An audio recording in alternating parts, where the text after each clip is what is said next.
Welcome to SDH's look at everything going on in and around USL Championship. A lot of news, notes, and action that we can look at from the week that was and get you ready for the week that will be. And there is some news, some big news out of Indy.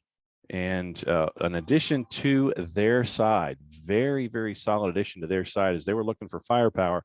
Looks like they might have gotten it from a particular individual who has been known to put the ball in the back of the net out west. So we'll let you know about that going forward. But let's get you backward before we go forward and take a peek at what happened last week in the USL Championship.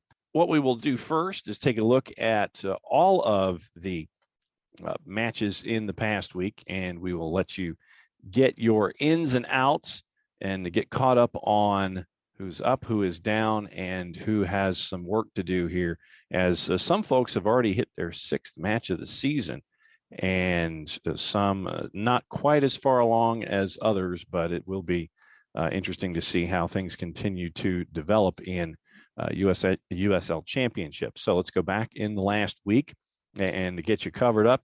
And big Saturday in USL Championship, 2:00 Eastern, 7-goal thriller.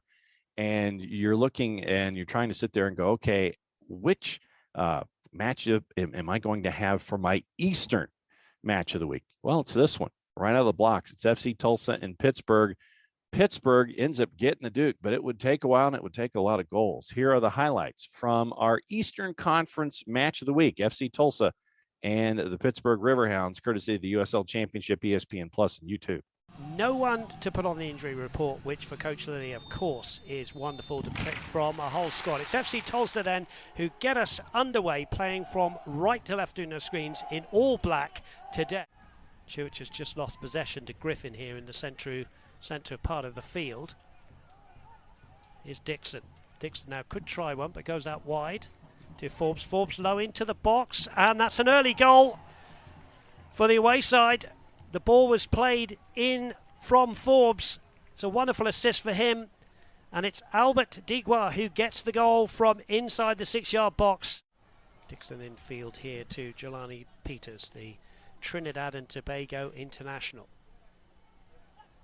Good ball here. Across the field here.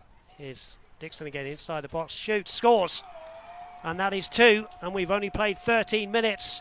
It's Hugh Alexander Dixon onto his left foot, and he does a somersault to celebrate, and why not? Good finish from him. A good individual effort just at the top of the box, but it started good build-up play, good first touch, piece of skill, just cuts inside onto his left foot and then puts that one away. Goals from Dequa and Dixon. Here's Bradley Bourgeois into the box. JJ Williams is up, and there is an own goal! Getting back into things offensively, ball gets played in, JJ Williams goes up and so I think FC Tulsa will need to get creative with their runs off of the ball to create space, because when you watch Pittsburgh play, it looks like they always have options, and that's a testament to their movement off the ball. And here's Dane Kelly in the box, one-on-one with the keeper, and he's slotted it home for 3. You cannot give time and space to a goal scorer like Dane Kelly. He scores the 3rd for his team. It's now FC Tulsa 1, Pittsburgh Riverhounds SC 3. And Riverhounds SC are the team to do it. Great combination play in the midfield, a good through ball, and then you cannot give a player like Dane Kelly that much time and space. He's so composed, clinical in the final third, slots that one home. Neat, intricate play. Dixon. Dos Santos there, and it just needs a touch, and it is a touch, and it's in, and it's 4.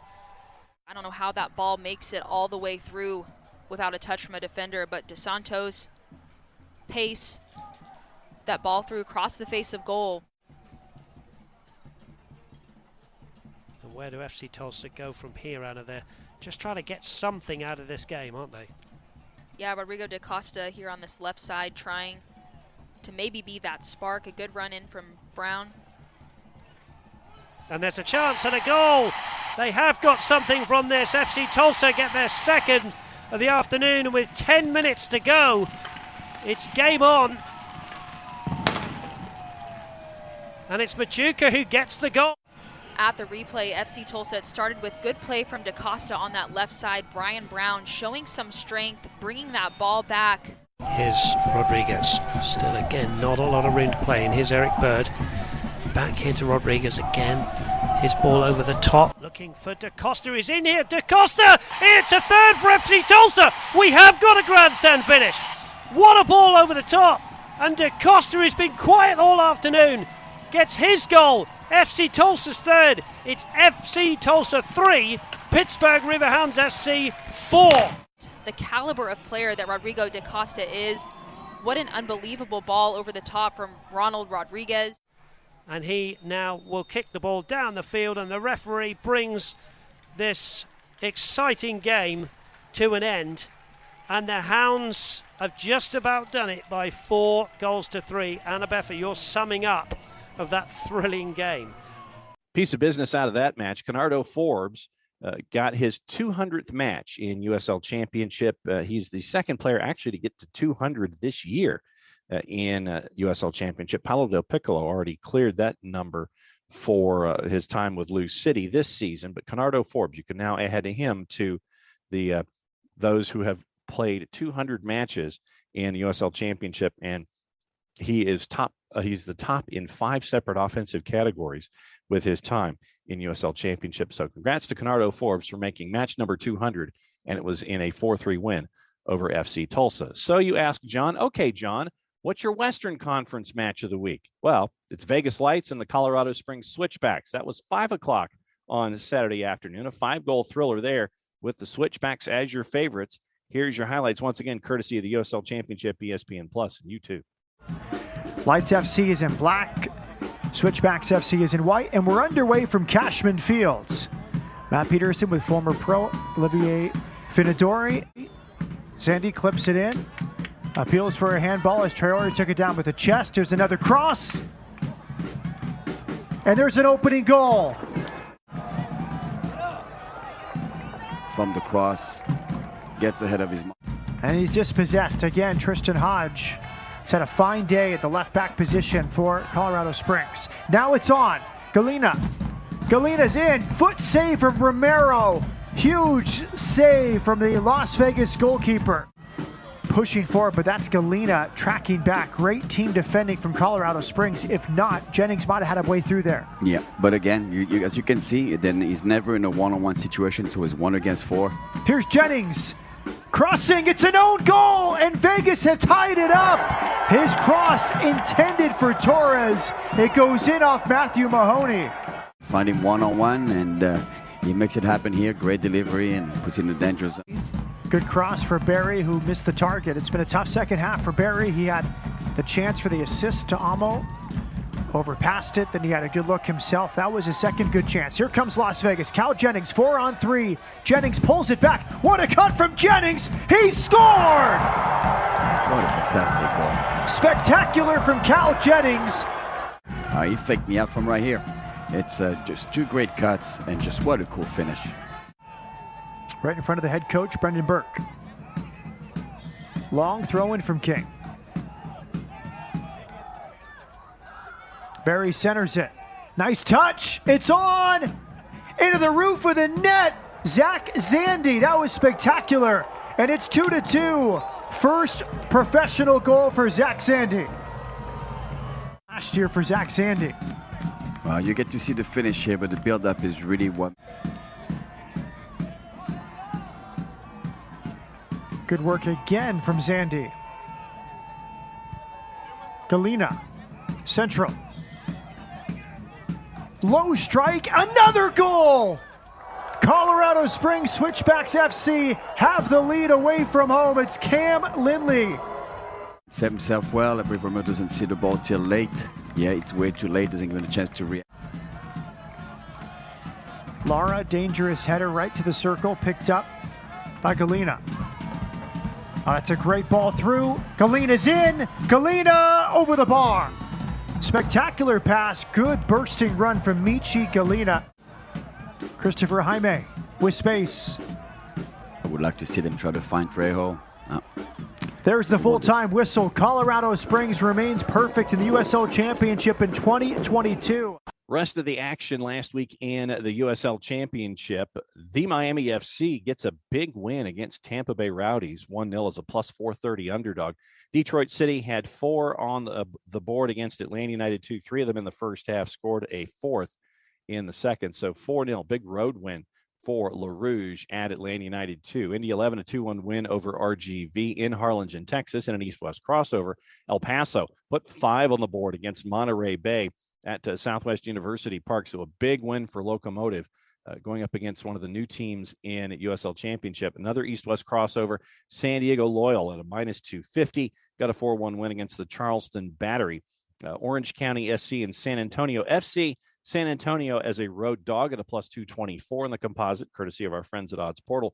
Got the 1-0 win over Orange County SC. Phoenix Rising got 3 on the board at home at Wild Horse Pass against Los Dos and a 3-1 win against LA Galaxy 2. 2 matches on your Sunday. Lou City, a 2-0 win over Loudoun United as a minus 122 road favorite. And Birmingham Legion with a 2-1 win, a stoppage time winner from Anderson Asayadu, a 2-1 win over Hartford Athletic. And that puts all of the matches on the board for last week in USL Championship. So let's take a peek at the standings before we let you see what's going on in the league this upcoming week. Eastern Conference, it's Lou City and Tulsa right now, the only 2 teams in double figures. Lou City, 14 points after 6 matches. Pittsburgh, 13 points after 5 matches. Neither of those sides have lost a match this year. Lou City, 4 wins, 2 draws. Pittsburgh, 4 wins and a draw. FC Tulsa's at 9 points, plus 1 on goal difference ahead of Tampa Bay. Detroit City, after 5 matches, is 2-2-1. They're at 8 points. The Miami FC is at 7. They're ahead of Loudoun United and Memphis, 901 on goal difference. Miami is at 2-1-2. They're an even number with 4 goals scored. Loudoun United, that goes down to tiebreakers. And so the Miami FC right now with a 0 goal difference is 6th. Loudoun United is 7th. Memphis, 901 with a -1 is in 8th. Atlanta United, too, is in 9th place. 6 matches played, 2 wins, 4 losses. They're at 6 points. They had a modest 2-game winning streak snapped with the loss to Detroit City. Indy 11 with their win. They're now unbeaten in their last 3 at 1-2-2 at 5 points. Birmingham Legion also at 1-2-2, but they have also now added Juan Agadello to their offensive coffers. So that is a big pickup for them. Charleston Battery at 1-0-4 under Connor Casey out of the blocks, -7 in goal difference. They are in 12th, ahead of Red Bulls 2 with goals scored as 4 versus 3. Red Bulls 2 with only 3 goals scored and a -7 goal difference. They're in 13th. Hartford Athletic at 0-1-3, 1 point on the season, that 1 draw, and they are in last in 14th place. Out in the Western Conference, it is San Diego Loyal, and they have won 5 of their first 6. They're at 15 points. Colorado Springs unbeaten in their first 5. They're also at 15, but goal difference is 7 +7 to +6. San Antonio FC is 4-0-1 at 12 points, and Phoenix Rising is having won their last 2. They're now up to 9 points. They are in 4th, ahead of Sacramento Republic in goal difference +4 to +2, and ahead of Vegas Lights, who's -1 in goal difference after 6 matches played, and all of those are at 9 points. And New Mexico United at 2 wins, 2 draws in the year. They are at 8 points.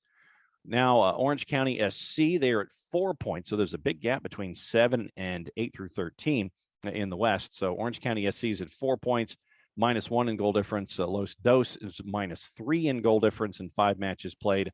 El Paso Locomotive, now, even with goals for and against through 5 matches, 13 goals scored, 13 goals given up in 5 games. They are at 3 points and in 10th, ahead of RGV, who has a goal difference of -3, and Monterey Bay, who has a goal difference of -8. 6 scored in 5 matches, 14 allowed. They're at 3 points. Oakland Roots at 0-2-3.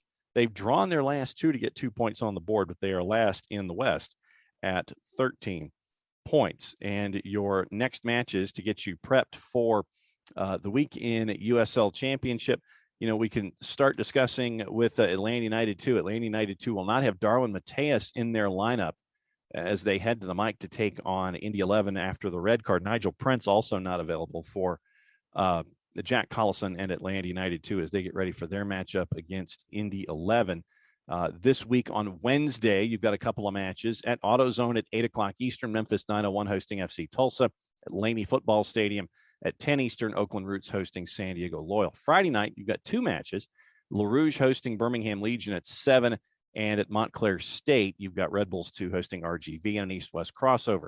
Saturday, the 16th, it is Indy 11 at 7 o'clock. We've talked about them hosting Atlanta United 2 at the Mike. At Cashman, Vegas Lights hosting Pittsburgh Riverhounds in an East-West crossover. Ricardo Silva Stadium, the home for the Miami FC, as Hartford Athletic come to town. 7:30 at Al Lang. Tampa Bay Rowdies hosting FC Tulsa. 8 o'clock at Widener Field in downtown Colorado Springs. It's Switchbacks hosting Memphis 901. So it's a quick turn for Memphis 901. Wednesday night at home.